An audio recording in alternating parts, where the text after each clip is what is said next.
नमस्कार विद्यार्थी मित्रांनो, आत्मबल फाउंडेशनमध्ये आपलं सहर्ष स्वागत। बघा, हे जे आपलं यूट्यूब चॅनल आहे आत्मबल GS रिसर्च सेंटर, यामध्ये आपण 10वी तसेच 10वी पासूनच्या ज्या काही आदर्श स्पर्धा परीक्षा एग्जाम्स कोणतीही असो त्याबद्दलचं जे काही मार्गदर्शन आहे या प्लॅटफॉर्मवरून तुम्हाला पुरवत असतो।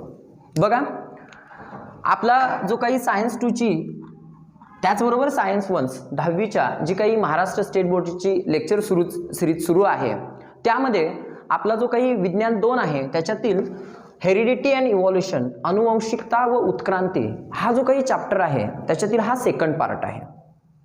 आता जरा बघा, आपण एक मागील पार्टमध्ये एक गोष्ट सांगितलेली होती, ती काय बघा, जीन जे असतात म्हणजे आपल्या सेल असते, पेशी असते, पेशीमध्ये जीन्स असतात, न्यूक्लियस असतो, पेशीमध्ये न्यूक्लियस असतो, न्यूक्लियसमध्ये जीन्स असतात। हे जे जीन्स आहेत हे जीन्स नेमकं काय काम करत असतात? Control character. हे मागील पार्टमध्ये आपल्याला झालेलं आहे, ओके। आणि हे कॅरेक्टर कंट्रोल करण्यासाठी फॉर दिस आपल्याला गरज असते ती प्रोडक्शन ऑफ प्रोटीन्स। म्हणजे कॅरेक्टर जर कंट्रोल करायचे असतील तर प्रोटीनची प्रोडक्शन होणं फार गरजेचं आहे। आणि production of proteins means protein synthesis, म्हणजे प्रोटीन सिंथेसिसची फार गरज आहे।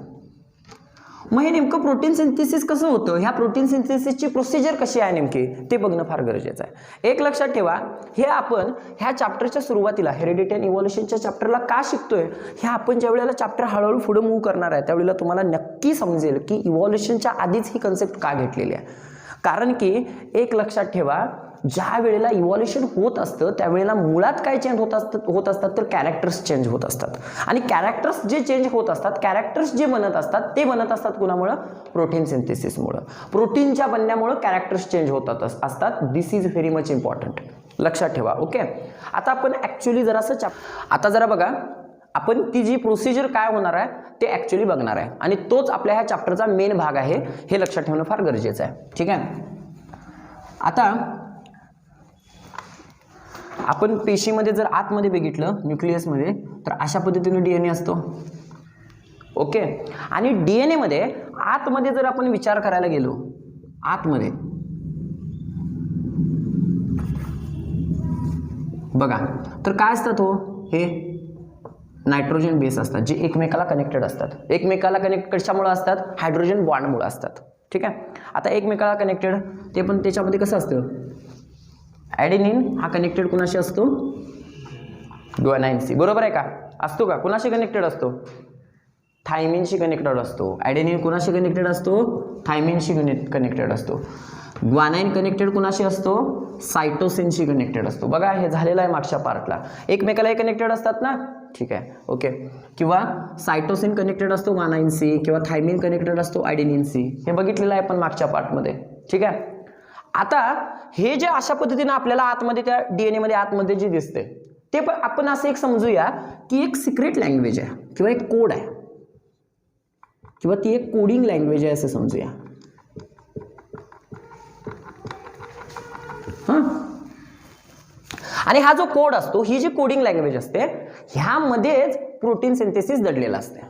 म्हणजे नेमकं प्रोटीन सिंथेसिस कसं होणार तो जो कोड आहे, कोडिंग आहे, ते कशात दडलेलं असतं? ह्याच्यामध्ये दडलेलं असतं। उदाहरणामध्ये तुम्ही जर बघाल, जे काही दुसरं महायुद्ध चालू होतं, ज्या वेळेला दुसरं महायुद्ध चालू होतं त्यावेळेला एका बाजूचे सैन्य म्हणजे समजा आता जर्मनचे सैन्य आहेत, ठीक आहे, हा जर्मनी देश आहे, जर्मनचे सैन्य समजा आता इथं लढायला लागले, ओके। तर काय केलं जायचं? एक कोड इथनं असा पाठवला जायचा कशाच्याही माध्यमातून। तो एक विशिष्ट कोड होता आणि त्याला काहीतरी एक अर्थ होता। तो कोड इथं वाचला जायचा आणि तशा पद्धतीनं ऍक्ट केलं जायचं। सेम तशाच पद्धतीचा कोड ह्या DNA मध्ये आतमध्ये असतोय आणि त्यामुळे नेमकं काय होतंय? प्रोटीनचं सिंथेसिस होते। प्रोटीन सिंथेसिस कसं होणार ते त्याच्यावरून ठरणार। क्लिअर आहे इथंपर्यंत? ओके। ही जी कोडिंग लँग्वेज आहे किंवा कोड आहे ह्यालाच आपण जेनेटिक कोड असं सुद्धा म्हणू शकतो। जेनेटिक कोड लक्षात ठेवा, ठीक आहे, जेनेटिक कोड असं सुद्धा म्हणू शकतो।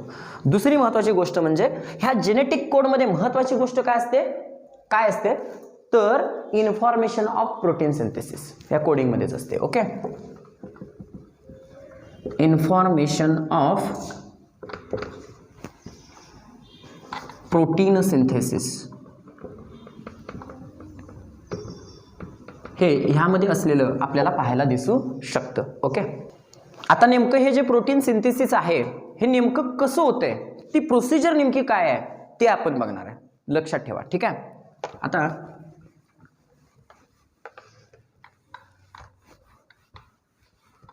हे जे कोड असतात हे कोड असतात कुठं, आपण कोड असतात म्हटलं डीएनए मध्ये असतात. बरं, डीएनए कुठं असतोय हो?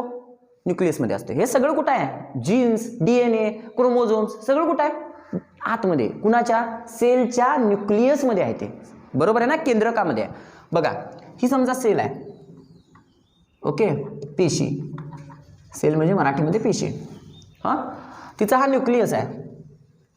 ओके, आणि न्यूक्लियस मध्ये हा समजूया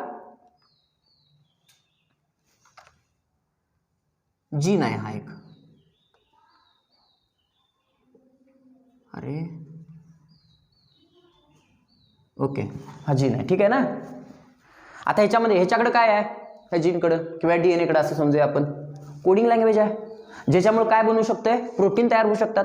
बरोबर आहे की नाही? हे लक्षात ठेवलं ना? हे लक्षात येते की नाही? ओके, आता समजा हे जे जीन आहे किंवा हे जे डीएनए आहे, आपण समजूया हा डीएनए किंवा हा जीन हा तर पेशीच्या बाहेर येऊ शकत नाही, म्हणजे सेलच्या ह्याच्या न्यूक्लियसच्या बाहेर येऊ शकत नाही. हा बाहेर येऊ शकत नाही. बरोबर आहे की नाही? आणि ह्याच्याकडे काय आहे? एक इन्फॉर्मेशन आहे, माहिती आहे. मग हा काय करणार? त्याची जी इन्फॉर्मेशन आहे, ह्याच्यामध्ये अवेलेबल असणारी जी इन्फॉर्मेशन आहे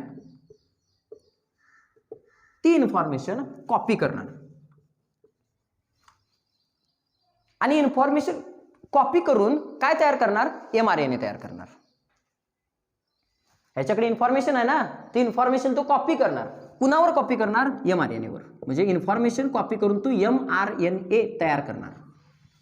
झाला इथे mRNA तयार. म्हणजे हा समजा mRNA आहे. हा समजूया mRNA,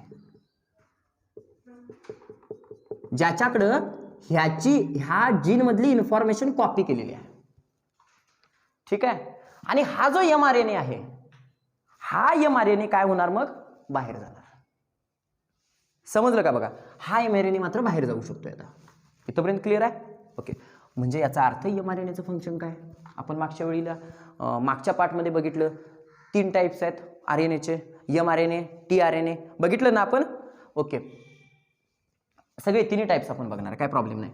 मला सांगा mRNA मग फंक्शन काय mRNAचं? जर जनरली सांगायला गेलं, it carries the information of protein synthesis. असते का नाही? ओके, इथे लिहितो बघा. इट कॅरीज द mRNAचं फंक्शन लिहायला लागलो. mRNA म्हणजे काय ते लिहायला लागलोय. It carries the information of protein synthesis. Protein synthesis ची इन्फॉर्मेशन कोण कॅरी करतंय? mRNA करतोय. Okay, from the genes in the nucleus. कुठनं? From the genes. कुणापासून? जीन मधनं. ह्या जीन्स पासूनच कॉपी करतोय ना. From the jeans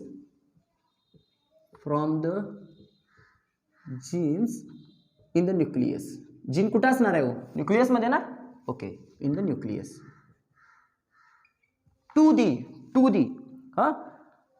to ribosomes. म्हणजे ही जी इन्फॉर्मेशन त्यानं कॉपी केलेली आहे mRNA, हे तो कुठं नेतोय? कुणाकडे घेऊन जातोय? रायबोझोमकडे घेऊन जातोय. रायबोझोम इथं बाहेरच्या बाजूला असतात. सांगायचं आहे, आपण सांगणार आहे. ठीक आहे. त्यानं जी कॉपी केलेली इन्फॉर्मेशन आहे, ज्याच्यामध्ये प्रोटीन सिंथेसिसची काहीतरी इन्फॉर्मेशन आहे, ती इन्फॉर्मेशन तो त्या न्यूक्लियस मधनं बाहेर रायबोझोम्सकडे नेतो. Okay, to ribosomes. हे लक्षात ठेवा. It is very much important. In the cytoplasm which produce the protein. बघा सांगतो मी. In the cytoplasm which produce proteins. बघा याचा अर्थ बघा काय. तो सेल आहे. ठीक आहे. सेलमध्ये न्यूक्लियस आहे. न्यूक्लियसमध्ये इथं जीन आहे. ह्याच्यामध्ये काय आहे? प्रोटीन सिंथेसिसची इन्फॉर्मेशन आहे, माहिती आहे. प्रोटीन सिंथेसिस, प्रोटीन प्रोडक्शन कसं होणार, कसं प्रोटीन बनवायचं, ह्याची कोडिंग आहे, ह्याच्यात कोड आहे, त्याच्यानुसार बाहेर काम चालणार आहे. हे लक्षात ठेवा. ह्याची कॉपी केली mRNA, त्याचीच कॉपी झाली. इथं याच्या बाहेरच्या बाजूला बरोबर दोन एक भाग असतो, एक किंवा असा पाईपासारखा भाग असतोय, त्याला इंडोप्लाझ्मिक रेटिक्युलम असं म्हणतात. आपण 8वी मध्ये शिकलेलो आहे. हा जो त्याच्या केंद्रकाच्या बाहेरचा हा भाग असतो ना, त्याला म्हणतात इंडोप्लाझ्मिक रेटिक्युलम. आणि त्याच्या बाहेरला हे डॉटेड जे स्ट्रक्चर असते की नाही, ते काय म्हणतात, त्याला रायबोझोम्स म्हणतात. ठीक आहे, त्याच्या बाहेरच्या डॉटेड स्ट्रक्चरला.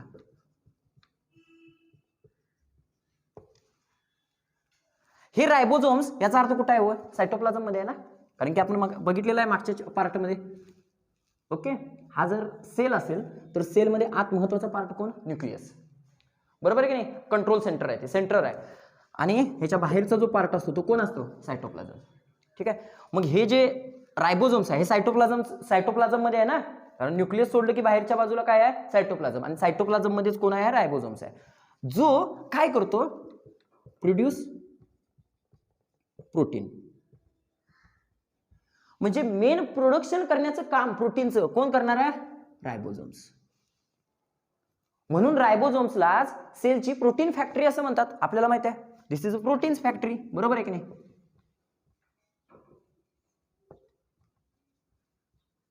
पण नेमकं प्रोटीन कसं प्रोड्यूस करायचं, कोणतं प्रोटीन प्रोड्यूस करायचं, कोणत्या प्रोटीनची गरज आहे, हे मात्र कोण सांगणार आहे? आतला जीन. हे लक्षात ठेवणं फार गरजेचं आहे. ठीक आहे, आता आपण जे एक गोष्ट बघितली याच्यामध्ये, रायबोझोम्स. बरोबर आहे की नाही? Which is a proteins factory, factories of proteins.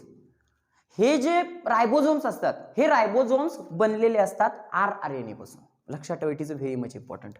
हे जे हे असतात की नाही, हे रायबोझोम्स हेच बनलेले असतात RNA पासून. लक्षात ठेवा. सो RNA म्हणजे काय? It is the molecule of RNA. RNAच एक मोलिक्यूल आहे ना तो, which is the molecule of RNA which is the component of ribosomes. कुणाचा कंपोनंट आहे तो? रायबोझोमचा कंपोनंट आहे. व्हेरी इम्पॉर्टंट, लक्षात ठेवा, ते त्याचं फंक्शन आहे. ओके, ठीक आहे. त्यानंतर ribosomes perform the function of protein synthesis. आणि मेन जे काही प्रोटीन सिंथेसिसचं काम करत असतं, कोण असतं करत रे बॉडीत? रायबोझोम्स. करतं कोण? रायबोझोम्स. खरं त्याला काहीतरी कोड म्हणजे सांगण्याची गरज आहे की नाही? ऍक्शन म्हणजे कर बाबा, हे कर, ते कर, ते कोण सांगतं? हे जीन. बरोबर आहे? जीन कसं सांगतं? मात्र पहिल्यांदा काय करतो? कॉपी करतो इन्फॉर्मेशन. त्याचा काय तयार होतो? mRNA. mRNA गेला कुठे? बाहेर गेला. कुणाकडे गेला? रायबोझोम्सकडे. तिथं कोण असतो? RNA. इथपर्यंत क्लिअर आहे? इथपर्यंत काय प्रॉब्लेम आहे? नाही आहे ना? ठीक आहे, ओके. म्हणजे RNA बद्दल तुम्हाला माहिती कळालेली आहे. ठीक आहे, ओके. आता जरा बघा, लक्ष द्या. आता जरा इम्पॉर्टंट गोष्ट काय आहे बघा. रायबोझोम काय काम करतात समजलं. रायबोझोमकडेच काय आहे? RNA आहे. ठीक आहे, आणि त्याच्याकडे कोण आलाय? mRNA आलाय. ह्या दोन गोष्टी क्लिअर आहेत? ओके.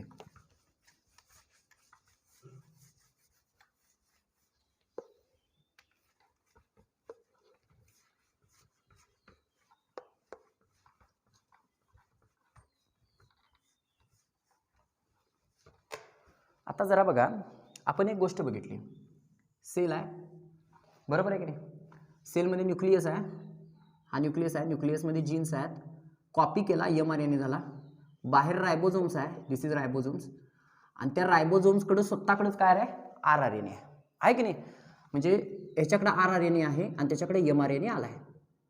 झालं, हे तिथपर्यंत तरी क्लिअर आहे? mRNA आलाय ना, आतला न्यूक्लियस मधला बाहेर आलाय. बरोबर आहे की नाही? ओके. आणि याच्याकडे RNA ऍक्च्युअली आहे, हा RNA आहे आणि हा mRNA आतनं बाहेर आलाय. ओके. आता ह्याचं मेजर फंक्शन काय आहे रायबोझोमचं? प्रोड्यूस प्रोटीन्स ना, प्रोटीनला तयार करणं. बरं, तुम्ही जर जनरली विचार केला तर जे प्रोटीन्स असतात, हे प्रोटीन्स नेमकं कसे तयार होतात? तर प्रोटीन्स तयार होतात अॅमिनो ऍसिड्स पासून. अॅमिनो ऍसिड्सच्या कॉम्बिनेशन बसणं तयार होतं प्रोटीन्स. उदाहरणार्थ एखादा शब्द, उदाहरणार्थ हा प्रोटीन्स शब्द जो आहे, वर्ड आहे, कसा तयार झालाय हो? अल्फाबेट पासून तयार झालाय ना. एकूण इंग्लिशमध्ये किती अल्फाबेट्स आहेत? 26 अल्फाबेट्स आहेत. 26 अल्फाबेट्सचा वापर करून आपण कितीतरी शब्द तयार करू शकतो का नाही? लाखो, कितीतरी शब्द तयार करू शकतो, कोट्यावधी शब्द तयार करू शकतो ना. सेम तशाच पद्धतीनं आपल्या सेलमध्ये अॅमिनो ऍसिड्स आहेत. सर्वसाधारणपणे असं म्हणजे 20 टाईपचे अमिनो ऍसिड्स आहेत. ह्या 20 टाईपच्या अमिनो ऍसिड्सच्या कॉम्बिनेशन मधनं काय तयार होणार आहे? प्रोटीन तयार होणार आहे. लक्षात ठेवा, it is a very much important. हे क्लिअर आहे? अमिनो ऍसिड्स पासूनच काय बनतात रे? Proteins. Proteins becomes from amino acid. Okay, आता जरासं लक्ष द्या. ओके, ही जी सेल आहे, ह्या सेलमध्ये न्यूक्लियस बघितला, रायबोझोम बघितला आपण. ह्या सेलमध्ये जे अमिनो ऍसिड्स असतात ते सगळीकडे पसरलेले असतात. सगळीकडे अमिनो ऍसिड्स आहेत समजा. हे आहेत अमिनो ऍसिड्स.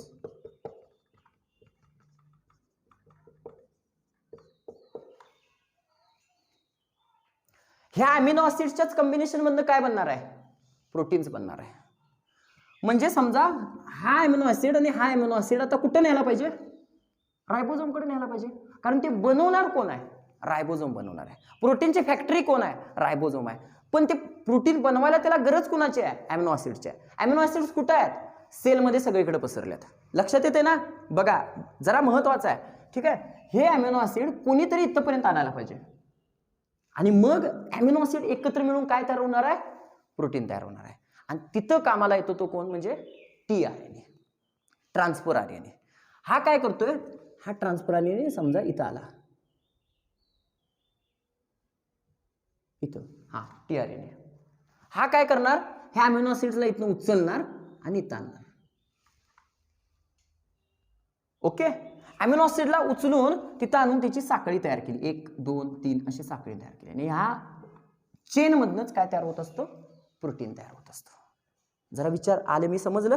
बरं, आता हा जो टीआरएनए जे अमिनो ऍसिड तिकडे नेणार आहे, तुम्ही म्हणणार मग नेणार झालं मग काय, याच्यात काय वेगळं नाही? तो जो नेणार आहे की नाही अमिनो ऍसिड, तो प्रोग्रामिंग नुसार नेणार आहे. प्रॉपर जे पाहिजे आहे की नाही ते तिथंच जाणार आहे प्रोटीन. लक्षात येतं ना मी काय म्हणतो ते? जरासं समजते का? बघा, इथं काहीतरी कॉपी हे आले ना, कोडिंग लँग्वेज आले ना, बरोबर आहे की नाही? इथं काहीतरी कोड आलाय. कुणी आणलाय? तो एमआरएनए आणलाय. ऍक्च्युली तो कोण आहे? इथं सध्याला आरआरएनए प्रेझेंट आहे आणि कोड कुणी आणलाय? एमआरएनए आणलाय.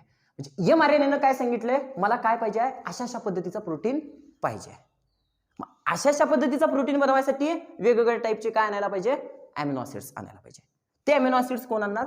टीआरएनए तिथं नेणार आणि टीआरएनए अमिनो ऍसिड्स तिथं नेल्यानंतर ते जसं पाहिजे तसं प्रोटीन तयार होणार. लक्षात येते काय म्हणतो ते? सो टीआरएनएचं फंक्शन काय? What is the tRNA? बघा, जरा लक्षात ठेवा. ओके, मला वाटतं तुम्हाला समजलेलं असेल टीआरएनएचं फंक्शन काय. आता it is the RNA molecule. Okay, हा आरएनएचा मोलिक्यूल आहे ना, it is the RNA molecule. आरएनएचा एक मोलिक्यूल आहे. According to the message of mRNA, जसा एमआरएनएचा मेसेज असेल, हे काहीतरी मेसेज घेऊन आलाय की नाही आतनं, according to the message of mRNA, according to the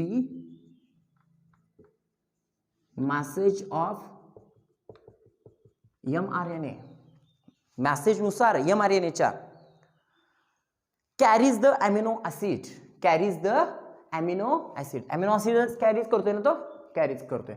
carries the amino acid,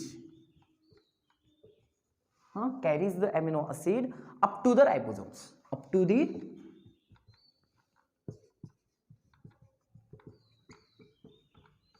ribosomes.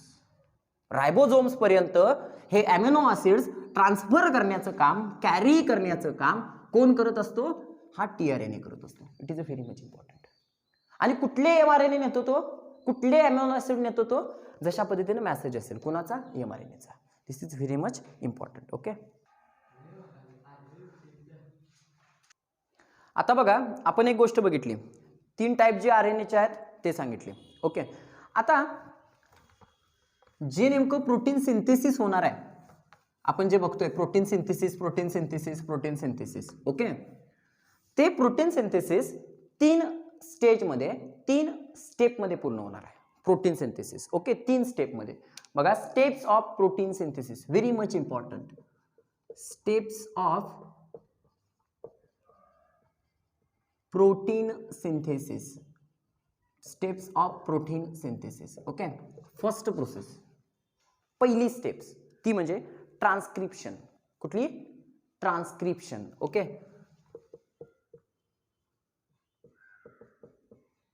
Transcription. दुसरी स्टेप ती म्हणजे ट्रान्सलेशन. कुठली? ट्रान्सलेशन. Okay, translation. ट्रान्सलेशन.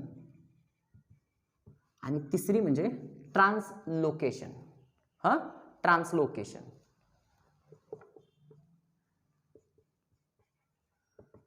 म्हणजे ह्या 3 स्टेप मध्ये काय पूर्ण होते? Protein synthesis. म्हणजे जरी एक प्रश्न विचारला प्रोटीन सिंथेसिस स्टेप हे करा, तर ह्या 3 स्टेप्स आहेत. या 3 स्टेप मध्ये ते पूर्ण होते, लक्षात ठेवा. आता प्रोटीन सिंथेसिस होत असताना आपण एक गोष्ट बघितलेली होती की जो डीएनए असतोय, हा डीएनए आहे,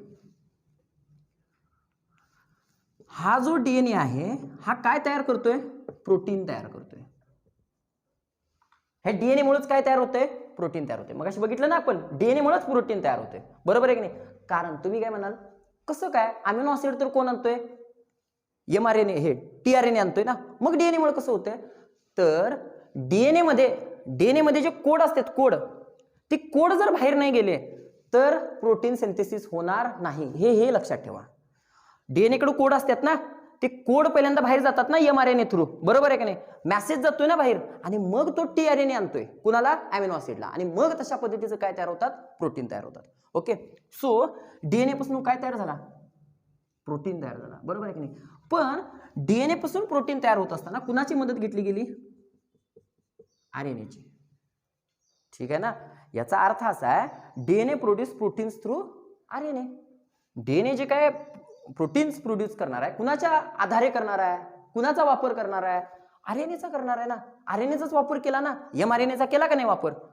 बरोबर आहे की नाही? आरएनएचा केला का नाही वापर? केला. टीआरएनएचा केला ना वापर? केला. म्हणजे डीएनएच केलं सगळं काम, पण ह्यांचा तिघांचा वापर घेतला. ओके, सो डीएनए प्रोड्यूस, असं लिहूया, produce protein through RNA. Through RNA.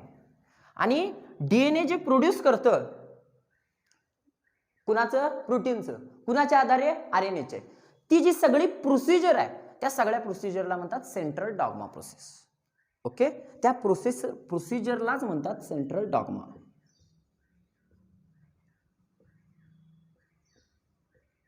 Central dogma, लक्षात ठेवा. It is a very much important, very much IMP.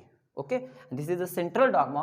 It is the process of protein synthesis. Okay, आता जरा बघा, आपण सेंट्रल डॉग्मा प्रोसेस बघितलेली आहे. आता जरा थोडंसं बघा, आपण याला समराईज करूया एकदा. ह्या 3 प्रोसिजर आपल्याला व्यवस्थितरित्या बघायच्याच आहेत, काही प्रश्न नाही आहे.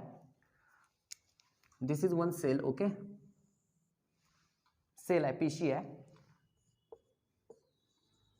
ह्या सेलमध्ये समजा हा न्यूक्लियस आहे. हा सेलमध्ये हा न्यूक्लियस आहे, म्हणजे केंद्रक आहे. This is nucleus. Okay,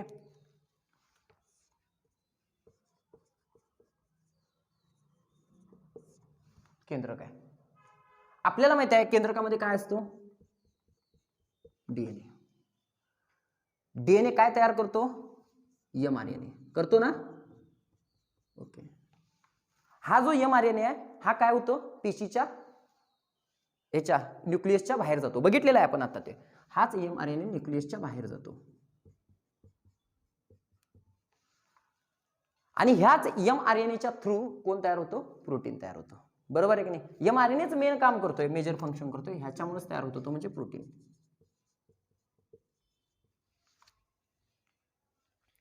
he G procedure आहे डीएनए टू एमआरएनए तयार होण्याची, तिलाच ट्रान्सक्रिप्शन असं म्हणतात. सिंपल काय म्हणतात?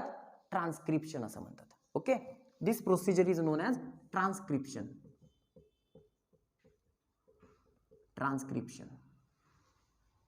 ओके, आणि जे एमआरएनए पासून प्रोटीन बनणार आहे, दिस इज अ ट्रान्सलेशन.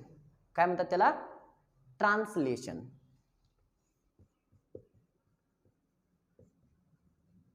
मला वाटतं या 2 गोष्टी तुम्हाला कळालेल्या असतील. ओके, ट्रान्सलोकेशन काय आहे आपण नंतर बघणार आहे. पण ह्या दोन प्रोसिजर समजल्या. ही गोष्ट काय असते आपण आता बघितलेलं आहे. प्रोटीन तयार होणंच म्हणजे प्रोटीन सिंथेसिस, बरोबर आहे की नाही. आणि हे जे ओव्हरऑल सगळं आहे म्हणजे डीएनए पासून प्रोटीन बनणं, ही जी ओव्हरऑल प्रोसिजर आहे, this procedure is known as central dogma process. लक्षात ठेवा, it is a very much important. Okay, ठीक आहे. बघा, येणाऱ्या पुढील पार्टमध्ये आपण ह्याच्याविषयीची आणखीन डिटेल माहिती बघत जाणार आहे. प्रत्येक जी प्रोसिजर आहे ती थोडीशी डिटेलमध्ये पाहण्याचा प्रयत्न करणार आहे. अशाच पद्धतीचे व्हिडिओज ह्या पूर्ण सायन्स तसेच प्रत्येक विषयाचे आपण तुमच्यापर्यंत पोहोचवण्याचा प्रयत्न करणार आहोत. त्यामुळं तुमच्या मित्रांच्यापर्यंत जे आता सध्या 10वीची एक्झाम देत असतील किंवा ज्यांना बेसिक क्लिअर करायचं आहे 10वीसाठीचं, ज्यांना अप्पर लेवल एक्झाम द्यायचे आहेत, त्यांच्यासाठी हे जे व्हिडिओज आहेत ते अतिशय महत्त्वाचे असणार आहेत. त्यामुळं आमच्या चॅनलला जास्तीत जास्त मित्रापर्यंत शेअर करा, त्याचबरोबर सबस्क्राईब करा, लाईक करा आणि काही कमेंट असेल तर कमेंटसुद्धा द्यायला विसरू नका. धन्यवाद.